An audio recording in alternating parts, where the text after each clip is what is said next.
It all kicks off with the kind of perfectly normal household moment that only this family can turn into a full-blown crisis.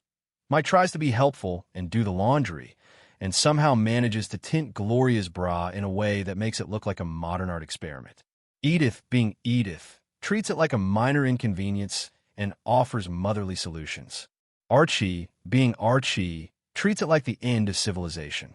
He storms in, sees the bra hanging there like a flag of domestic embarrassment, and reacts the way he always reacts when he's confronted with something personal in the open.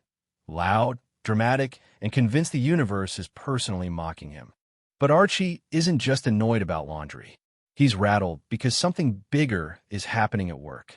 The company is ordering physical checkups, and the rumor floating around the loading dock is the kind that makes older workers feel like they're standing on thin ice. The less healthy guy gets pushed out. Archie hears the word physical, and his mind immediately translates it into goodbye job. He starts comparing himself to another older employee, Deutschmeyer, who he describes as older and sloppier, partly because Archie needs someone to look worse than him. The more Archie talks, the clearer it becomes that he isn't worried about his health. He's worried about what his health represents: being judged, being replaced, being told he's no longer useful. Mike, meanwhile, tries to argue that unemployment is a bigger political and economic problem, while Archie fires back with his usual stubborn loyalty to whoever he thinks deserves credit. It becomes the classic family debate. Archie wants a simple explanation and someone to blame. Mike wants to turn it into a systems conversation. Edith just wants everyone to stop raising their voices before the neighbor's plants start wilting from stress. Archie's solution is to do what he often does when he's afraid: pretend he's not afraid.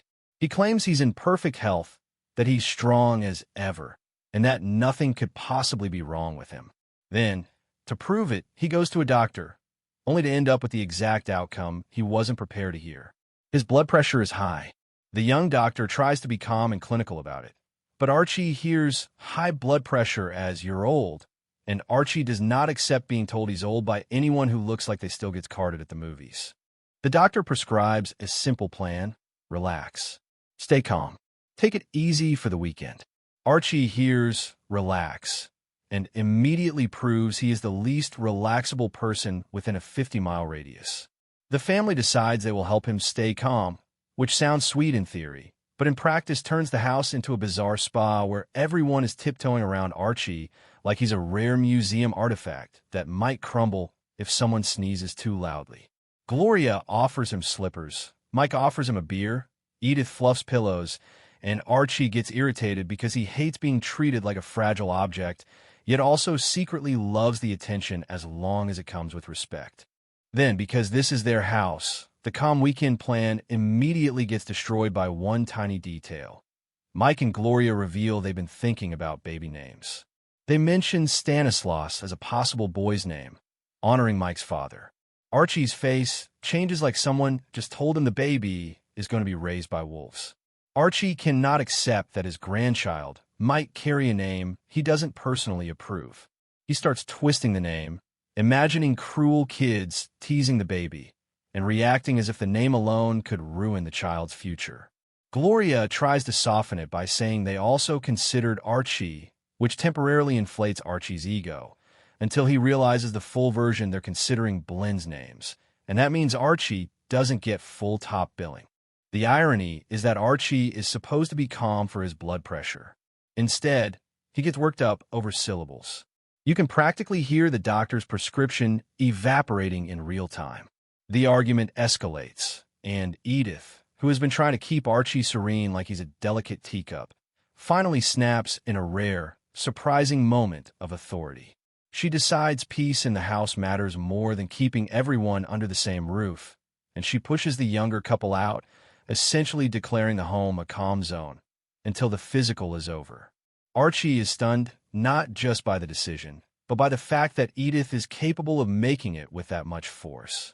Edith feels guilty afterward, but she's also proud because for once she did what she thought needed to be done, not what Archie wanted. While Archie is obsessing over work and blood pressure, Mike and Gloria are dealing with a different kind of pressure: pregnancy, exhaustion, insecurity, and the emotional roller coaster of being overdue. Gloria is deep into that stage where her body feels like a foreign country and everyone keeps giving her advice like they've personally authored the instruction manual. She feels heavy, self-conscious, and extra sensitive. Mike tries to be supportive in the way he knows how. He becomes overly reasonable. He talks calmly. He tries to solve feelings with logic. This, of course, makes Gloria feel worse, because sometimes you don't want to lecture about how it's natural. You want someone to say, "I get it. This is hard. I'm with you." Their tension spikes when Mike tutors a student named Linda Galloway. Gloria feels uneasy because Linda is attractive and because pregnancy has a way of turning small doubts into loud alarms. Archie, smelling suspicion like he's a bloodhound for drama, decides he will prove something is going on. He invites Mike over for man-to-man bonding and uses wine as a truth serum, convinced that if he gets Mike relaxed enough, secrets will spill like a leaky faucet. What happens is both ridiculous and oddly sincere. Mike drinks, and instead of turning into a villain, he becomes even more honest about his own fear of doing anything stupid. He admits Linda made him uncomfortable by being flirtatious, and he admits he felt tempted for a second in that, "I'm human, and she's trying to charm me away." But then he did the right thing. He left. He chose his wife and baby over a foolish mistake. Archie, in the middle of this confession, falls asleep because Archie's relationship with wine is always the same. He starts with confidence and ends as a collapsed statue. But the truth remains, Mike wasn't cheating. He was tested and walked away. The result is that Gloria's fear gets soothed, Archie's suspicion gets deflated, and the household returns to a fragile peace. At least for 10 minutes, because 10 minutes is the maximum stability this family ever experiences. The pregnancy stress continues to rise as Gloria becomes more overdue. She counts the days like they're ticking louder. She's moody, anxious, impatient, and irritated by everything, especially Mike's ability to sleep. Mike tries to prepare like a coach because they've been practicing prepared childbirth techniques. He has breathing exercises. He has instructions. He has a goodie bag full of supplies, snacks, and tools to help Gloria during labor.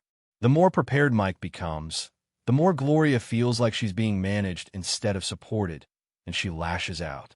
Mike tries to stay calm, but his calm sometimes sounds like a lecture. Gloria wants tenderness, not a seminar. There's also the baby shower, filled with friends, gifts, jokes, and that particular chaos that happens when a room is full of excited people and one very pregnant woman who doesn't feel like being a cheerful centerpiece. Gloria's emotions swing between laughter and tears, and the baby, almost as if it's listening, starts reminding everyone it's on its own schedule. Mike, meanwhile, panics in his own way, imagining labor starting at the worst possible moment. When he hears a hospital page that sounds like their doctor's name, his brain turns it into instant disaster.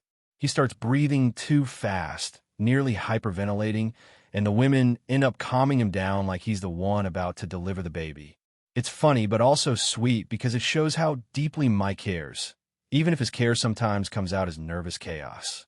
Then comes the peak of the madness. Mike and Gloria decide to go out for a quiet dinner, trying to steal one last, just the two of us moment before their lives change forever. It starts beautifully, with sentimental reminiscing and a toast to their future. For a brief moment, they look like a normal young couple, hopeful, romantic, a little scared, but together. And then Gloria feels it, another contraction. Mike instantly shifts into emergency mode. He tries to stay calm. He tries to be the coach. He tries to do everything correctly. This is when the universe decides to play a prank. Mike ends up in a phone booth situation where panic and bad timing collide. He's trying to call the doctor, call the family, coordinate everything, keep Gloria calm, and keep himself from losing his mind. The more he tries to control it, the more ridiculous it becomes. He's trapped in this tiny space, juggling numbers, trying to reach Edith and Archie who are at a lodge event, and everything feels like a comedy version of a disaster movie. The stakes are real, but the mechanics are absurd. Meanwhile, Archie is dealing with his own crisis of performance and pride at the lodge. He's supposed to participate in a dated stage routine that becomes controversial and uncomfortable in the modern light of day. The moment Mike calls to say Gloria is going into labor, Archie's priorities snap into place. Whatever he was worried about, stage fright, reputation, lodge politics, instantly becomes irrelevant compared to being there for his daughter and grandchild. He scrambles, tries to rush out, and the whole lodge plan collapses in a frantic movement and frantic excuses. Archie may be difficult, but when it truly counts, his heart yanks him in the right direction. The story across these episodes is a roller coaster of everyday life turning into high drama. Fear of aging, fear of losing a job, fear of becoming irrelevant, fear of parenthood, fear of being abandoned, fear of change. And the comedy comes from how each character handles fear. Archie handles fear by shouting and pretending he's invincible. Edith handles fear by overcaring until she suddenly finds a spine of steel. Gloria handles fear by spiraling into emotions that are real and intense. Mike handles fear by overplanning and then panicking when the plan meets reality. But underneath the laughter, there's a surprisingly warm message. Even when they clash, even when they annoy each other, they are tied together by loyalty. Archie's blood pressure may spike over baby names, but he still wants his family safe. Mike may act like a nervous coach, but it's because he loves Gloria deeply. Gloria may snap, but she's scared and carrying the weight of a new life. Edith may be gentle, but she can be fierce when her family needs her to be. And by the end, you feel it. The baby is coming, the family is changing, and no matter how messy it gets, they're going to stumble through it together, arguing, laughing, overreacting, apologizing, and somehow still ending up in the same room when it matters most.